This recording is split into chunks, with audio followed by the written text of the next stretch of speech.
Hello, everybody. This is part 14 of reading the entire Catholic Bible. We are on chapter 39, Joseph's Temptation. Let's go ahead and start. When Joseph was taken down to Egypt, an Egyptian, Potiphar, an official of Pharaoh and his chief steward, bought him from the Ishmaelites who had brought him there.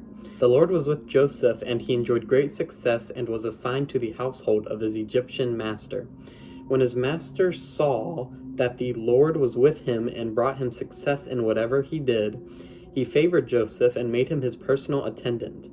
He put him in charge of his household and entrusted him all his possessions. From the moment that he put him in charge of his household and all his possessions, the Lord blessed the Egyptian's house for Joseph's sake. The Lord's blessing was on everything he owned, both inside the house and out. Having left everything he owned in Joseph's charge, he gave no thought with Joseph there to anything but the food he ate. Now Joseph was well built and handsome. After a time, his master's wife looked at him with longing and said, "Lie with me."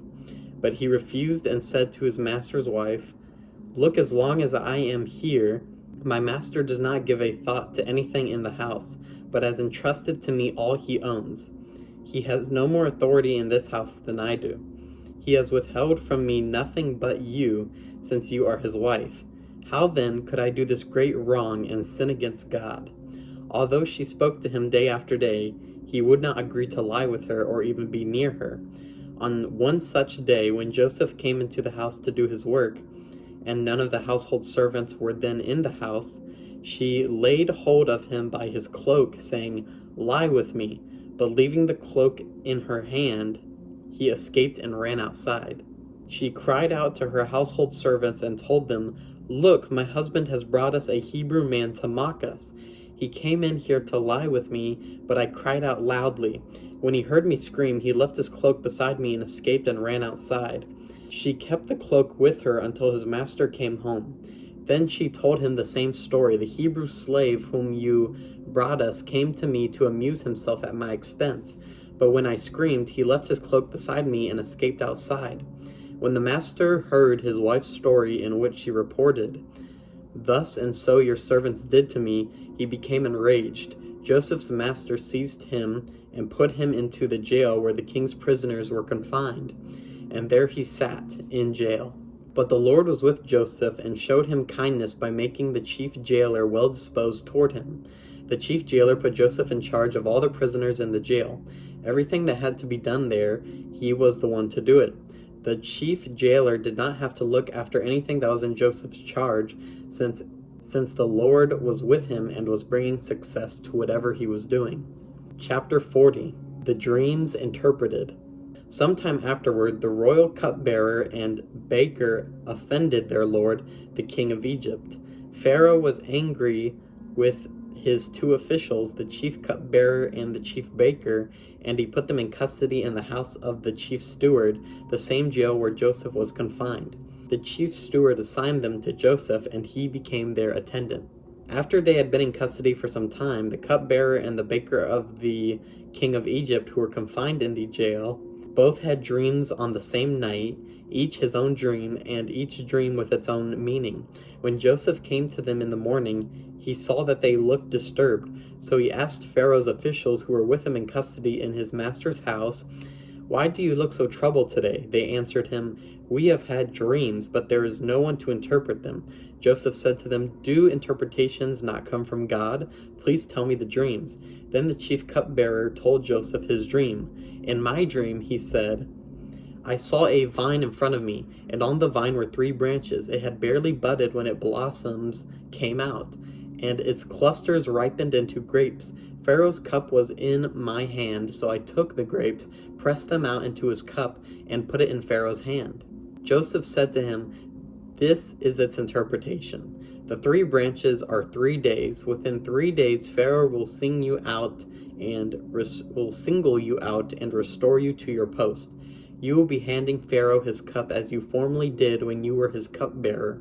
Only think of me when all is well with you, and please do me the great favor of mentioning me to Pharaoh, to get me out of his place." The truth is that I was kidnapped from the land of the Hebrews, and I have not done anything here that they should have put me into a dungeon."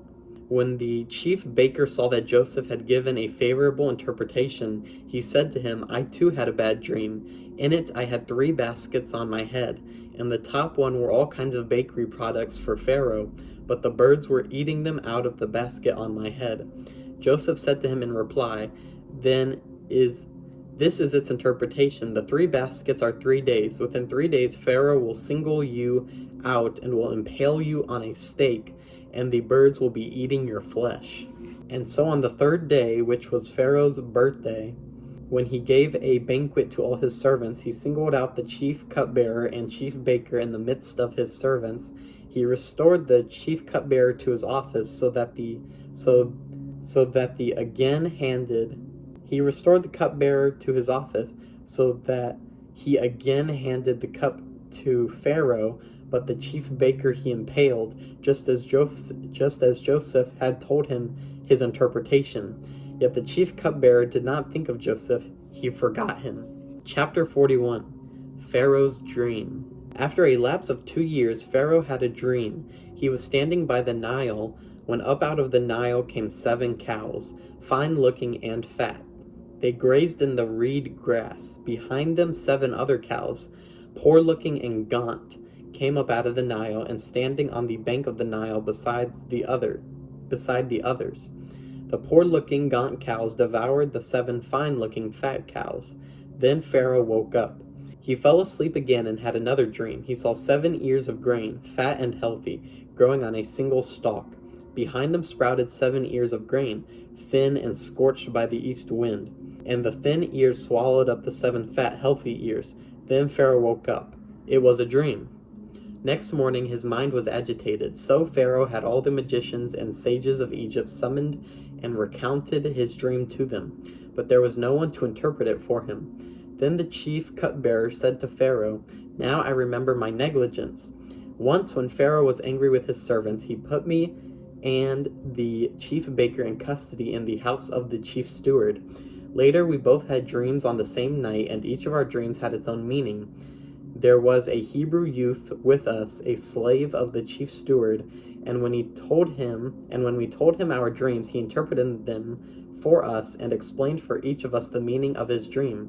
Things turned out just as he had told us. I was restored to my post, but the other man was impaled." Pharaoh therefore had Joseph summoned, and they hurriedly brought him from the dungeon. After he shaved and changed his clothes, he came to Pharaoh. Pharaoh then said to Joseph, "I had a dream, but there was no one to interpret it. But I hear it said of you, if he hears a dream, he can interpret it." "It is not I," Joseph replied to Pharaoh, "but God who will respond for the well-being of Pharaoh." Then Pharaoh said to Joseph, "In my dream I was standing on the bank of the Nile, when up from the Nile came 7 cows, fat and well-formed.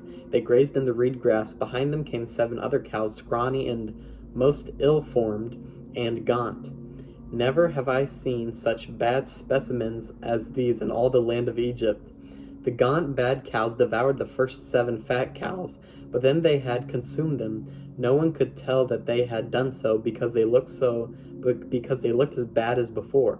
Then I woke up. In another dream I saw 7 ears of grain, full and healthy, growing on a single stalk. Behind them sprouted 7 ears of grain, shriveled and thin and scorched by the east wind. And the 7 thin ears swallowed up the 7 healthy ears. I have spoken to the magicians, but there is no one to explain it to me." Joseph said to Pharaoh, "Pharaoh's dreams have the same meaning. God has made known to Pharaoh what he is about to do.